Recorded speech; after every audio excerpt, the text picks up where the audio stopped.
Hello, this is my tutorial on how I false chord scream. I use this technique in all of the music that I make.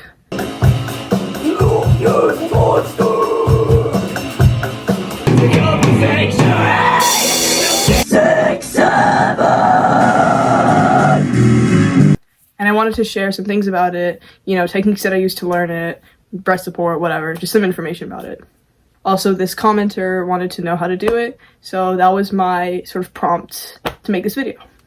Hey, it's Editor Me here. I just want to say that I'm not a professional. I'm just a vocalist who likes singing for fun. So, yeah.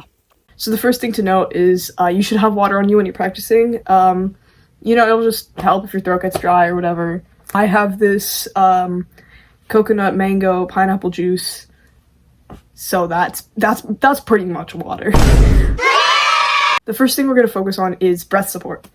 When screaming, it's important to breathe from your diaphragm, or horizontal breathing, and an exercise you can use to activate your diaphragm, so to speak, is to place one hand on your upper chest, one hand on your sort of mid area, and you can practice breathing in and out, and don't move your chest at all. It should just be your stomach that's moving in and out.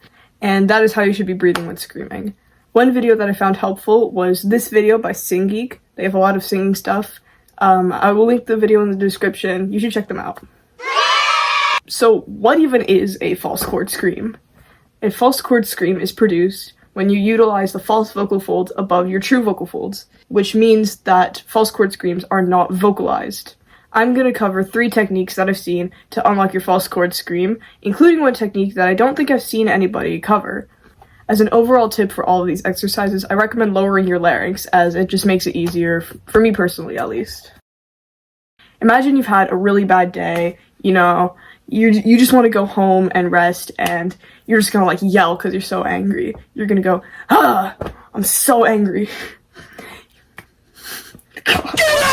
So that bit of distortion is what you're looking for.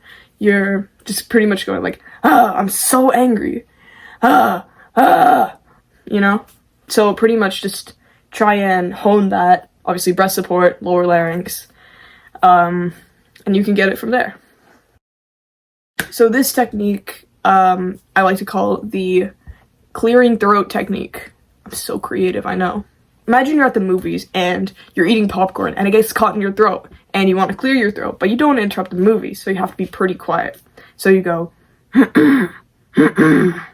So that sound is kind of what you're looking for. Find that sound and make it louder. Essentially what we did last time. Again, breath support, lower larynx, you get the gist.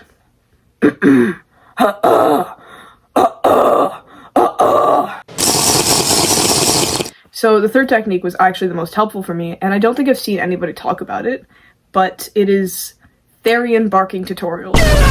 Barking also utilizes false chords, and I find it more intuitive to just like, you know, go like, row, row, versus trying to, you know, all these techniques to try and activate the false chords in some weird way, like clearing your throat.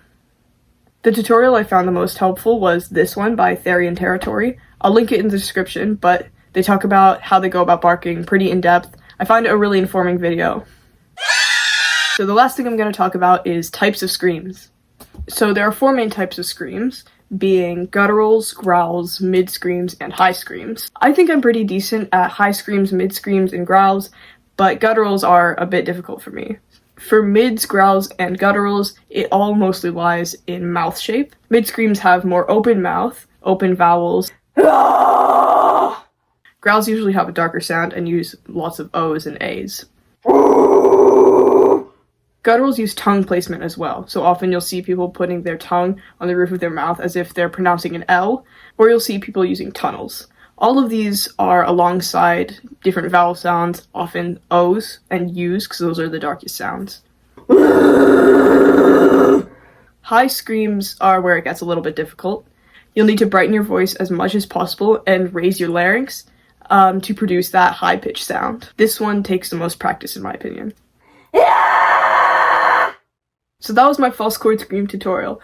Let me know if there's anything else I should cover, maybe in like a comment, or if I should make a part 2 video. Thank you for watching.